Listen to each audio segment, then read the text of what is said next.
good evening everyone. I am Amel and my friends Nada Nadirato and Yosef Tia will present about the recent developments in higher education in Indonesia. So here's the table of the contents.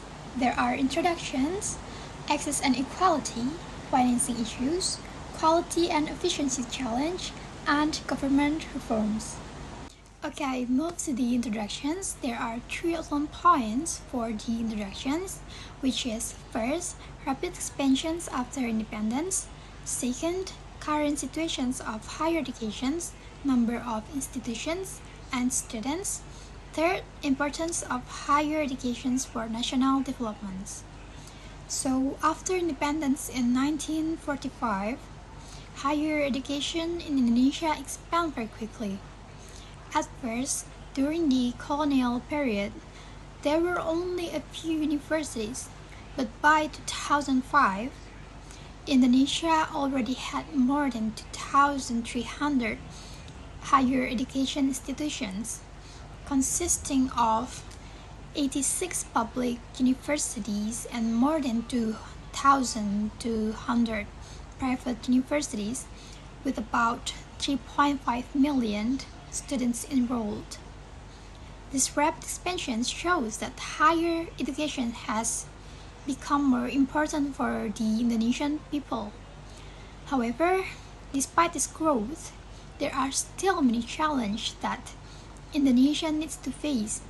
These challenges include low access and inequality, limited financing, poor quality and efficiency, and the need for government reforms.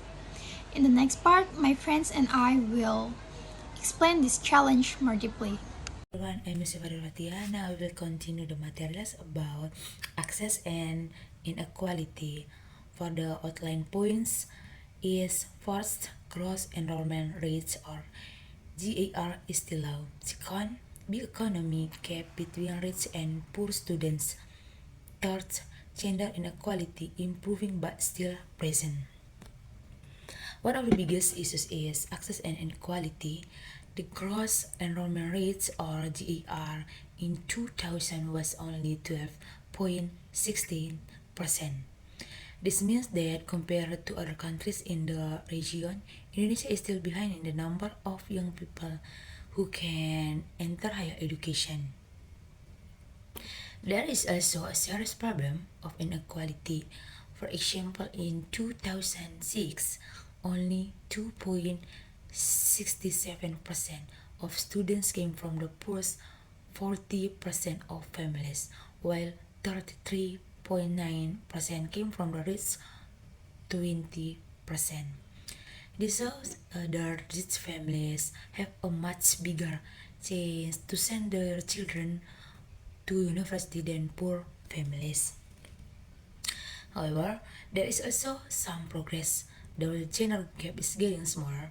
Female participation in higher education has increased from only 6.7% in 1993 to 12.1% in 2006. This means more women now have access to universities, although challenges of equity still remain. Okay, the next is financing problems. As you can see in material above, another serious challenge is financing.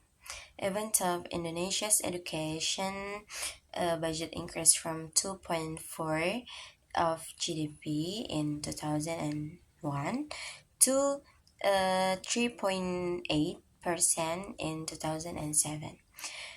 The share for higher education is still very small, less than 10% of totally educational budget is given to universities, and 75% goes to primary school, and 15% goes to secondary school. In the past, the government tried to create a student loan programs called Credit Mahasiswa Indonesia, but unfortunately, This program failed because the default rate reached 95%. That means most students could not repay their loans, which caused a very heavy burden for the government. Today, there are scholarship and private initiative like the Sampurna Foundation with Bank International Indonesia, but these programs are not enough to cover the needs of millions of students.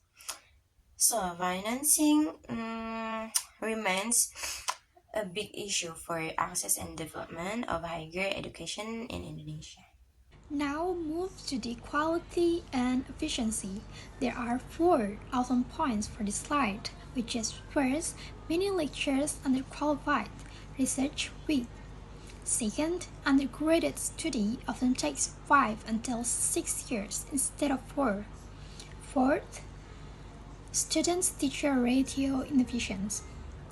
Besides financing, the quality and efficiency of higher education are also a major challenge. Many lecturers in Indonesia universities are still underqualified.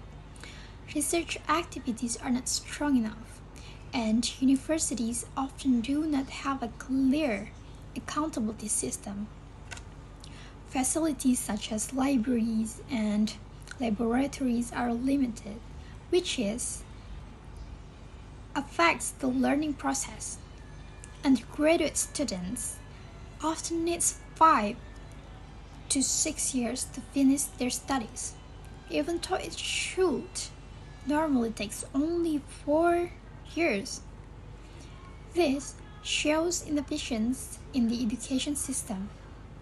The student-teacher ratio is also relatively low, about 12 students for one teacher.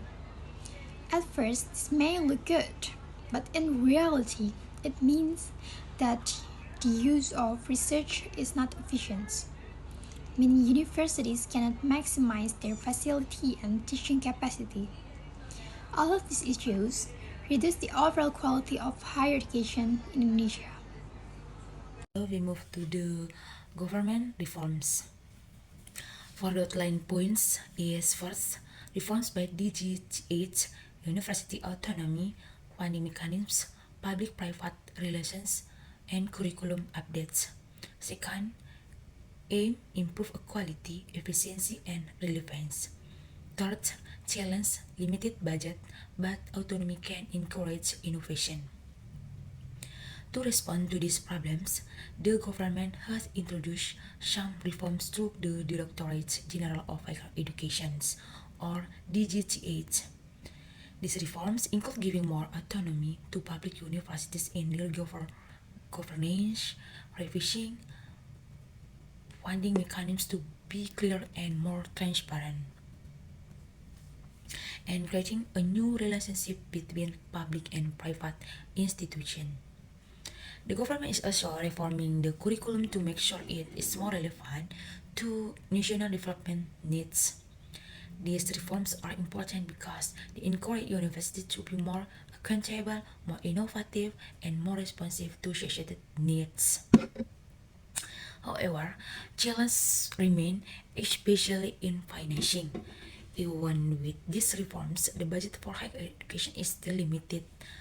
Success will depend on whether universities can really use their autonomy to improve efficiency and quality. The last is conclusion. Based on the material above, Indonesian higher education has grown rapidly since independence, but still faces many problems. Access is still low and unequal, financing is not enough, quality and efficiency are weak, and past policies such as student loans have violated. At the same time, reforms introduced by the government over some hope, with more autonomy, a revised funding mechanism, and better curriculum design. Universities in Indonesia might become more efficient, accountable, and relevant for the country's development. Higher education plays a very important role for Indonesia's future. By solving these challenges, Indonesia can ensure that more young people will have access to quality education, and that the higher education system can support national economics and social progress. Okay, maybe enough for us from us. Thank you very much. See you next video, and bye bye.